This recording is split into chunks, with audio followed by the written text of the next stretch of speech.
भारत के वर्तमान chief justice NV. Ramana 26 अगस्त 2022 को रिटायर कर रहे हैं, सेवानिवृत्त कर रहे हैं। 27 अगस्त 2022 को सुप्रीम कोर्ट के 49th मुख्य न्यायाधीश यानी कि चीफ जस्टिस ऑफ इंडिया के रूप में जस्टिस यू ललित शपथ ग्रहण करेंगे। तो इस वीडियो में हम चर्चा करेंगे यू ललित के बायोग्राफी के बारे में, इनकी क्वालिफिकेशन, इनका प्रोफेशन, इनकी फैमिली, इनकी किस किस केस को इन्होंने देखा, क्या बड़े से बड़े फैसला इन्होंने देश को दिया, कब तक ये रहेंगे चीफ जस्टिस के पद पे, वो सारी डिस्कस आज हम लोग इस वीडियो में करेंगे। तो वीडियो थोड़ी लंबी होगी, इसमें हम क्वेश्चनिंग भी करेंगे, तो वीडियो को पूरी देखिएगा, स्टूडेंट के लिए इम्पोर्टेंट वीडियो है। तो सबसे पहले जानिए कि इनको शॉर्ट में कहा जाता है यू ललित। इनका पूरा नाम है उदय उमेश ललित। इनका जन्म 9 नवंबर 1957 9 नवंबर 1957 में महाराष्ट्र में हुआ था और अभी इनकी उम्र 64 इयर्स है। इनका एजुकेशन गवर्नमेंट लॉ स्कूल से किया, धर्म से हिंदू हैं और सुप्रीम कोर्ट के ये पूर्व जज रह चुके हैं और अब ये मुख्य न्यायाधीश चीफ जस्टिस होंगे। इनके महत्वपूर्ण जो इम्पोर्टेंट फैसला रहा है उनमें से है ट्रिपल तलाक, 2G spectrum, POCSO act, skin to skin मामला। पॉस्को एक्ट में स्किन टू स्किन मामला जो था ये बहुत ही इम्पोर्टेंट और मेजर फैसला, जजमेंट इन्होंने बदल दिया था, वो इनके लिए बहुत ही इम्पोर्टेंट है, जो कि सोसाइटी के लिए भी बहुत ज्यादा मायने रखता है। इसका हम आगे डिटेल में डिस्कस करेंगे। उसके बाद पद्मनाभ स्वामी मंदिर का इन्होंने डिसीजन दिया। उसके बाद इनके साथ जो फेमस केस रहे वो सलमान खान का हिट एंड रन मामला जो था, हिरन वाला, वो अमित शाह सोहराबुद्दीन का फेक एनकाउंटर केस, पूर्व जनरल जो है BK सिंह उनका डेट ऑफ बर्थ का मामला और कैप्टन अमरिंदर सिंह पर भ्रष्टाचार का मामला था। 27 अगस्त को ये शपथ लेने वाले हैं और ये जो हैं सो टोटल बहुत कम दिन के लिए आ रहे हैं और ये जिस कॉलेजियम का नेतृत्व करेंगे उस कॉलेजियम में होंगे justice Chandrachud, justice Kaul, justice Nazeer और जस्टिस इंदिरा बनर्जी। इनके पिताजी का नाम यू ललित जी के पिताजी का नाम था UR ललित, जो कि दिल्ली हाई कोर्ट में पूर्व जज रहे हैं और सुप्रीम कोर्ट के वरिष्ठ वकील रह चुके हैं। इनकी पत्नी है अमिता उदय ललित, जिनकी शादी हुई थी 1986 में और अभी इनकी पत्नी नोएडा में एक स्कूल चलाती है। इनके दो पुत्र हैं, श्री यश ललित जो कि एडवोकेट हैं और दूसरा है हर्षद ललित।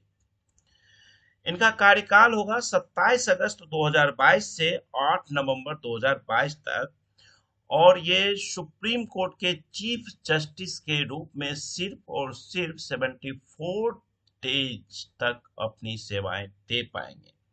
अब आपका सवाल यहाँ होगा कि 74 दिन के लिए ही जब बनना था चीफ जस्टिस तो दूसरा को क्यों नहीं बनाया गया, इतना दिन के लिए ही क्यों? चीफ जस्टिस का जो सिलेक्शन होता है उसमें क्या होता है, जो कानून मंत्री होते हैं वो जब वर्तमान, जैसे एन.वी. रमन्ना जो है वो अभी चीफ जस्टिस है, 46th चीफ जस्टिस, तो जब ये चीफ जस्टिस होते हैं, जब उनका रिटायरमेंट का 1 महीना बचता है तो कानून मंत्री चीफ जस्टिस के ऑफिस को एक लेटर देता है जिसमें लिस्ट होता है जजों की, सिफारिश किया जाता है।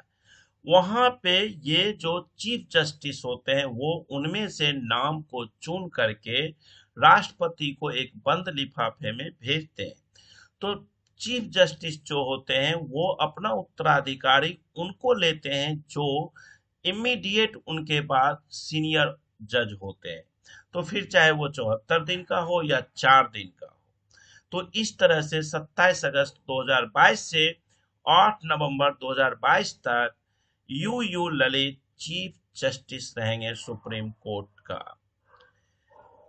देश में ये जो यू ललित हैं ये दूसरा ऐसा जज है जिनका नियुक्ति जो है वो सीधे बार काउंसिल से सुप्रीम कोर्ट के जज के रूप में हुआ था।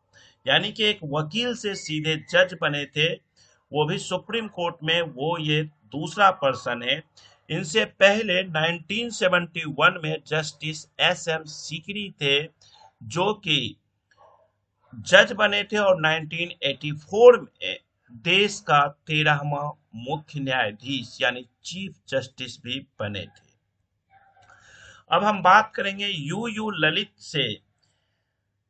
आज तक जो जज के रूप में उन्होंने जो भी फैसला लिया, समाज के लिए कितना मायने रखा, उसकी बात हम करेंगे। तो सबसे पहला जो इनका जजमेंट था, जो जिसको इन्होंने बदल के रख दिया, बहुत ही इम्पोर्टेंट है सोसाइटी के लिए भी। विवादित स्किन टू स्किन टच फैसले के खिलाफ फैसला दिया था।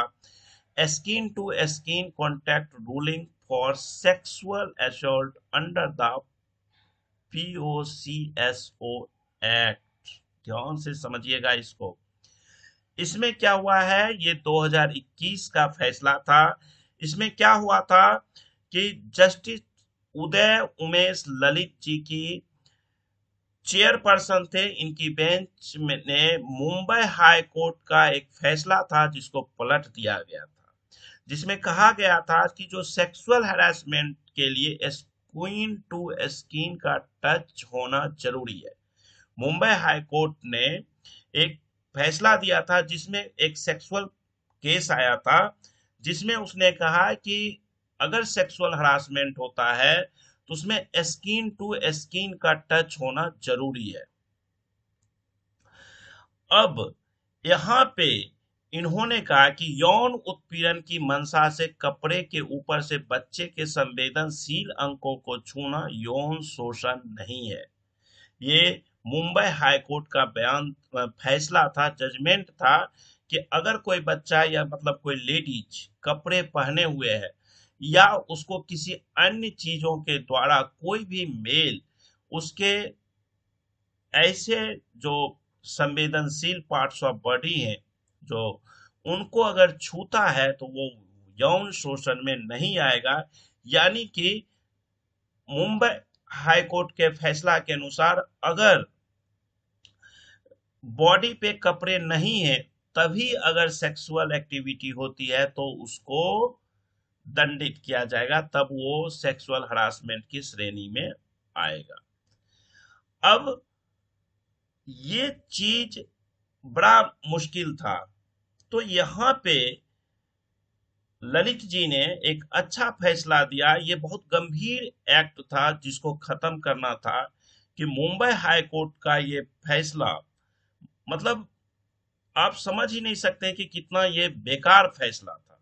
जस्टिस यू ललित ने इस फैसले में कहा कि यौन उत्पीड़न का सबसे महत्वपूर्ण घटक यौन इरादा है।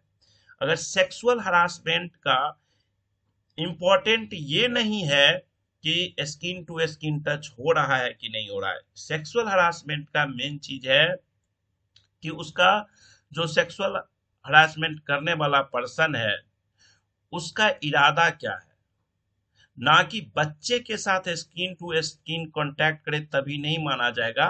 कपड़ा के ऊपर से या किसी और भी चीजों के द्वारा अगर बच्चे का यौन शोषण किया जाता है, उसके संवेदनशील अंग को छुआ जाता है और उसका दिमाग है जो छूने वाला है, उसका दिमाग सेक्सुअल माइंड से छू रहा है, तो वो माना जाएगा सेक्सुअल एक्टिविटी में, वो माना जाएगा।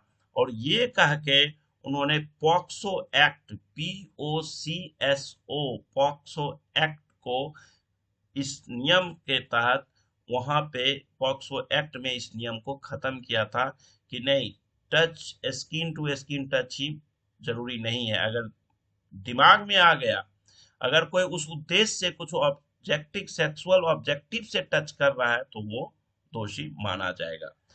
और ये पास इन्होंने कानून किया और ये इनके लिए बहुत इम्पोर्टेंट था। और यहीं पे मुंबई हाई कोर्ट का जो नागपुर बेंच में यौन शोषण के आरोपी को यह कहते हुए बरी किया था कि स्किन टू स्किन टच नहीं हुआ है तो आरोपी बरी हो जाएगा, इसका पूरे देश में बवाल हुआ था, पूरे देश में आलोचना की गई थी। तो ये चीज इनका बहुत अच्छा फैसला था। अगला फैसला अगर हम लोग देखें, इनका दूसरा फैसला, तो वो भी इम्पोर्टेंट रहा। 3 तलाक को इन्होंने अनकॉन्स्टिट्यूशनल घोषित कर दिया। 3 तलाक, ट्रिपल तलाक केस जो था, ये बहुत ही खतरनाक केस था और ये सोसाइटी के लिए एक अभिशाप बना हुआ था। सबसे जटिल मुद्दा था देश के लिए 3 तलाक का मामला। और इस पीठ ने, जो इनकी पीठ थी ललित जी की, वह 22 अगस्त 2017 को अपना फैसला सुनाते हुए इसे अनकॉन्स्टिट्यूशनल, असंवैधानिक घोषित कर दिया। और तत्कालीन जो उस समय जो चीफ जस्टिस थे JS खेहर के साथ जस्टिस यू ललित इस बेंच के सदस्य थे। सुप्रीम कोर्ट के इस फैसले में 3 जजों ने 3 तलाक को असंवैधानिक करार दिया था।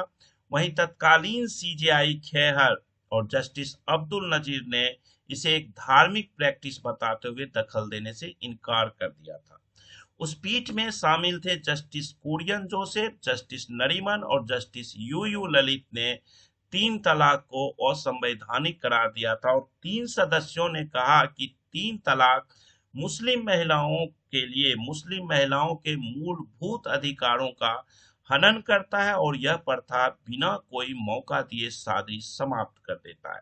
तो आपके लिए एक ये क्वेश्चन यहाँ पे हो सकता है एग्जाम वगैरह में कि 3 तलाक कब अनकॉन्स्टिट्यूशनल घोषित किया गया, ट्रिपल तलाक जो है वो संविधान से कब हटाया गया, असंवैधानिक कब घोषित किया गया। तो आपको ये ध्यान रखना है कि 22 अगस्त 2017 को इसे असंवैधानिक, अनकॉन्स्टिट्यूशनल घोषित किया गया था। अगला फैसला इनका अगर आप देखते हैं तो इम्पोर्टेंट फैसला था SC/ST एक्ट में बड़ा बदलाव। विरोध प्रदर्शन हुआ इसका, और जिसमें 9 लोग मारे गए। SC/ST एक्ट में इन्होंने क्या किया था, 21 मार्च 2018 को सुप्रीम कोर्ट ने SC/ST एक्ट को लेकर फैसला सुनाते हुए ऐसे मामला में तुरंत गिरफ्तारी पर रोक लगा दी थी और मामला दर्ज से पहले शुरुआती जांच करने का आदेश दिया था। Justice A.K. गोयल और जस्टिस यू ललित की बेंच ने फैसला में कहा था कि शुरुआती जांच 7 दिन के भीतर पूरी होनी चाहिए। इसके साथ कोर्ट ने अपने फैसले में सरकारी कर्मचारियों की गिरफ्तारी सिर्फ सक्षम अधिकारी की इजाजत के बाद ही करने का भी प्रावधान दिया था। सुप्रीम कोर्ट के इस फैसले के विरोध में देश भर में दलितों ने जमकर प्रदर्शन किया, जिसके चलते कई जगह पर हिंसा भड़क उठी और इस फैसले के बाद हुई हिंसा में देश भर में लगभग 9 लोग मारे गए थे एज पर रिकॉर्ड। फिर केंद्र सरकार ने फैसले के खिलाफ सुप्रीम कोर्ट में पुनर्विचार का याचिका दायर किया। सुप्रीम कोर्ट ने केंद्र सरकार को बड़ा झटका दिया और पुनर्विचार याचिका को खारिज कर दिया। दलित समुदाय की बढ़ती नाराजगी को देखते हुए केंद्र सरकार ने वोट बैंक के कारण सुप्रीम कोर्ट के फैसले के अगेंस्ट जाते हुए SC/ST एक्ट को पुराने और मूल स्वरूप में लाने का फैसला किया और केंद्र सरकार ने एक अध्यादेश को जारी कर दिया और इस फैसला को पलट दिया। फिर SC/ST एक्ट कानून का पुराना प्रावधान लागू हो गया था। उसके बाद इनका एक इम्पोर्टेंट जो फैसला था, जो सोसाइटी के लिए बहुत ज्यादा जरूरी था, वो था IPC की सेक्शन 490A में गिरफ्तारी पे रोक लगा दिया था। ये क्या है, इसके बारे में जानते हैं। जुलाई 2017 में जस्टिस आदर्श कुमार गोयल और जस्टिस यू ललित, 2 जज ये थे जिनकी एक बेंच ने महिलाओं के लिए बने दहेज निरोधक कानून मामला में तत्काल गिरफ्तारी पर रोक लगा दिया था। इस फैसला के अनुसार दहेज प्रताड़ना के मामलों में पति या ससुराल वालों की तुरंत गिरफ्तारी नहीं हो सकती थी। जहां इसमें लोग मरते थे, क्या होता था कि लोगों के, लेडीज के मरते ही वह एक्ट के थ्रू 498 सेक्शन के थ्रू, 498 एक सेक्शन के थ्रू इमीडिएट अरेस्ट किया लिया जाता था हस्बैंड को, ससुर को, सास को, जिसमें पाया जाता था कि बहुत लोग निर्दोष हैं। अब इसमें क्या हुआ था, जब इसको इन्होंने हटा दिया, कहा गिरफ्तारी नहीं कर सकते हैं, तो इसमें रीजन क्या था कि दहेज को लेकर जो प्रताड़ित महिलाओं की सुरक्षा के 1983 में आईपीसी की धारा 490 ए में कई प्रावधान किया गया था, जिसमें दहेज निरोधक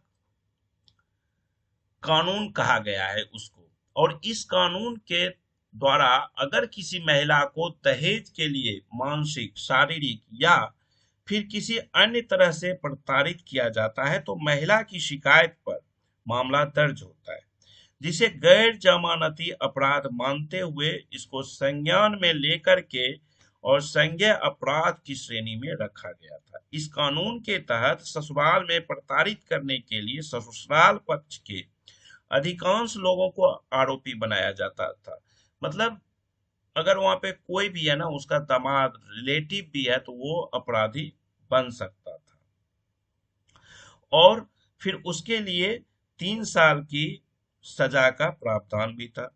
जस्टिस आदर्श कुमार गोयल और जस्टिस उदय उमेश ललित की बेंच ने इस कानून के दुरुपयोग पर चिंता जताते हुए इसके तहत तत्काल होने वाली गिरफ्तारियों पर रोक लगा दी। बेंच ने अपने फैसले के पक्ष में एनसीआरबी के वर्ष 2012 आंकड़ों का आधार बनाया था। एनसीआरबी के 2012 का अगर आंकड़ा देखिएगा तो उसके अनुसार जिन मामलों में आईपीसी की धारा 498 ए का इस्तेमाल किया गया था, ऐसे मामला में 93.3% मुकदमों में चार्जशीट पेश की गई थी, लेकिन सिर्फ 14.4% मामलों में ही दोषियों को अपराध साबित हो पाया था।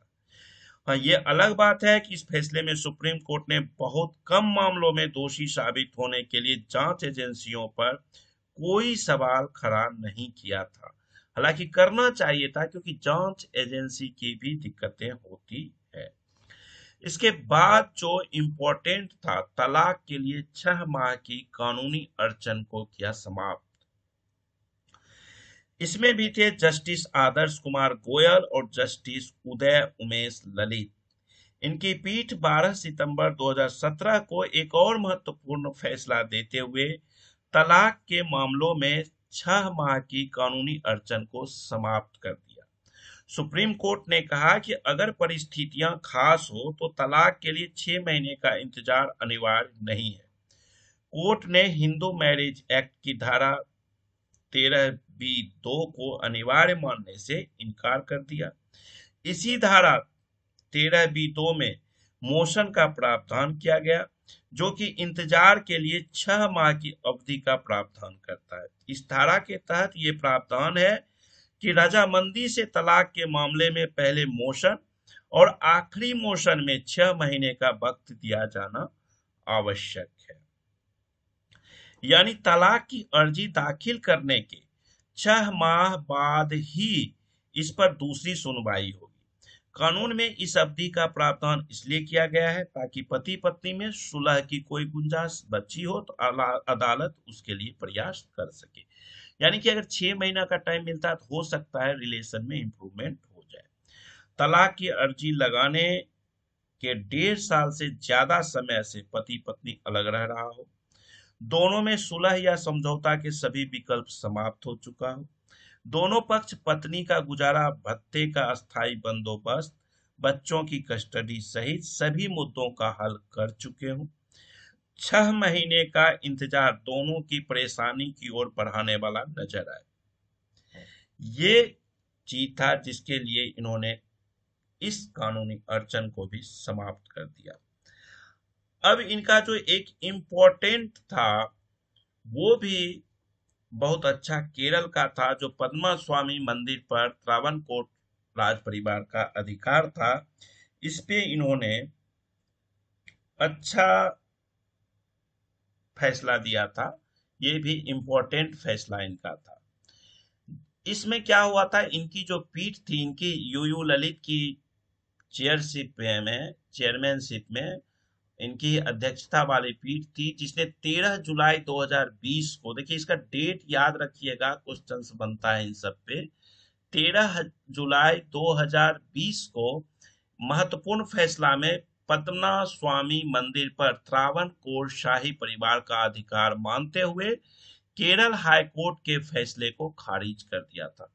केरल हाई कोर्ट ने 31 जनवरी 2011 को आदेश देते हुए राज्य सरकार को इस मंदिर का नियंत्रण अपने अधीन लेते हुए न्याय गठित करने को कहा था, जिसके खिलाफ दायर याचिकाओं पर सुप्रीम कोर्ट ने अपने फैसले में पद्मनाभ स्वामी मंदिर के प्रशासन पर फिर से त्रावणकोर शाही परिवार के अधिकार को स्वीकार किया था। ये 6 फैसले ऐसे थे यूयू ललित के, जो देश के लिए और समाज के लिए बड़ा इम्पोर्टेंट था।